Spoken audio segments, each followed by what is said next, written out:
pop is a form of cake styled as a lollipop. Cake crumbs are mixed with icing or chocolate and formed into small spheres or cubes in the same way as cake balls, before being given a coating of icing, chocolate, or other decorations and attached to lollipop sticks.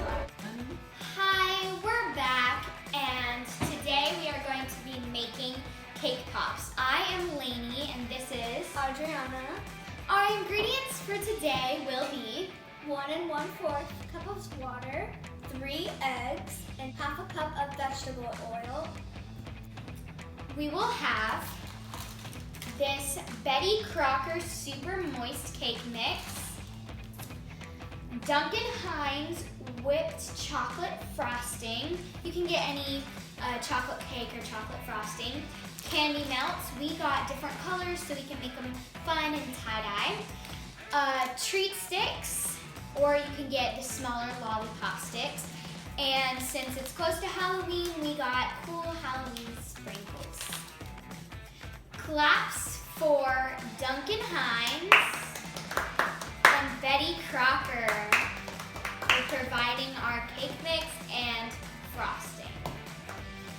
So first, what you want to do is with your cake mix, you will follow the instructions on the box and just bake your cake. And since we're gonna crumble it up later, we're just baking it in a pan.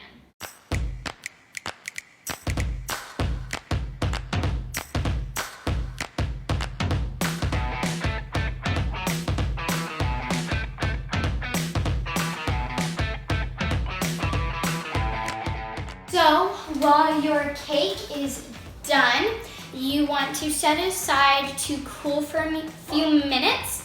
And if you so happen to have an empty egg carton, then what we did is we poked little holes in the egg carton in the bottom of it with one of our straws to hold it up while they dry.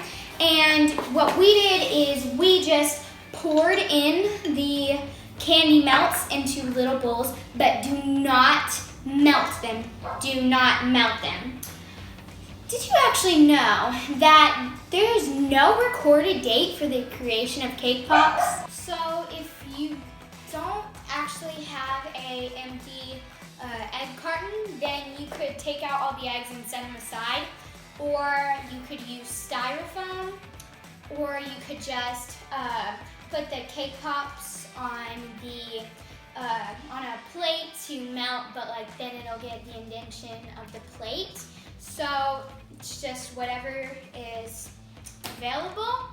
So if you remember to put your cooking spray on your pan, it should be really easy to de-stick.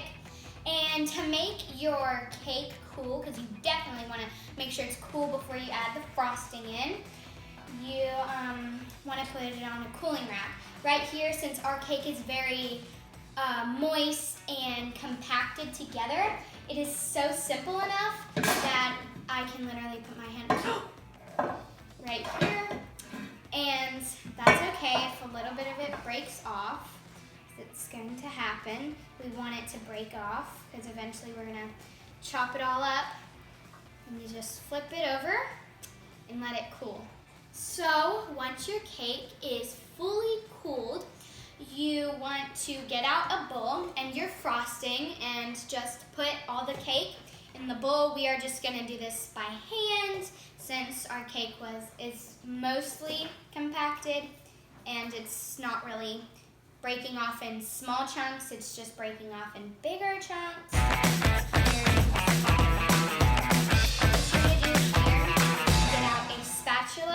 This looks big, super big for the bowl, but there's lots of room to where I can just mush it up and it'll be all good.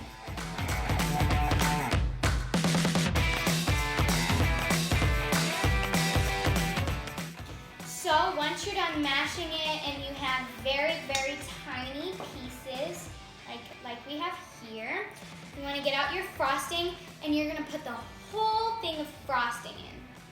And just take your spatula and you're just going to scoop out all the frosting. The whole thing of frosting.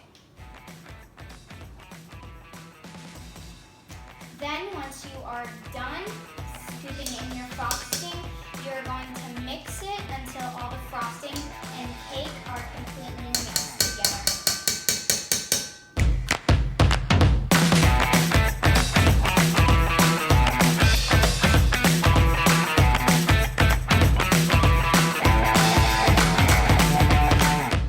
Okay, so now you take out two sheet pans, and put parchment paper or something like that so the cake pops don't stick. So once it's all mixed with the equally divided the cake and the frosting, you want to just grab some with your hands, and it will be very sticky and awkward to grab, but you want to grab about this much and just roll it into a ball. So once you have your preferred ball shape, you will put it on the parchment paper. That's all. If you OPN, engaging you's on my agenda. Request my chariot to get ya. The door's OPN. Take that high road and hop in. Open up, open up. Shut it down like a Macintosh. Open up, open up, open. And when you're done, you can just pop this in the freezer for 1 1 hour. to 2 hours at least. So once they are done freezing, you are going to get your sticks, and we put them in a bowl for easy access. And you are going to stick the stick in there, and then with the spoon, you will help get chocolate onto the cake ball. So what happened is we had to get more chocolate, and we realized that if you melt it so much, it'll turn into straight liquid, and it's better for dipping because it gets the whole thing, gets everything together. It will be runny and it'll be like that, but it's so glazed that it just sticks to everything, and you don't have to rub it on, and then it won't be all streaky.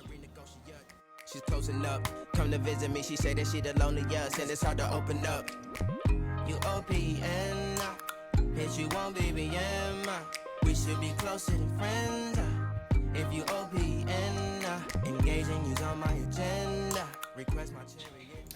So sadly, the cake pops do not look very good, but they taste to the freaking amazing. We used candy melts, which I have personally never used before, and I always use the white chocolate chips, and I prefer the white chocolate chips better. The white chocolate chips work better with melting, and the candy melts aren't made to be melted and dipped into, but they taste amazing. Now, we did not freeze them long enough. An hour is not long enough, so that's kind of why we had some problems, but overall they taste amazing and they are so good. Well, thank you for watching. See you next time. Bye.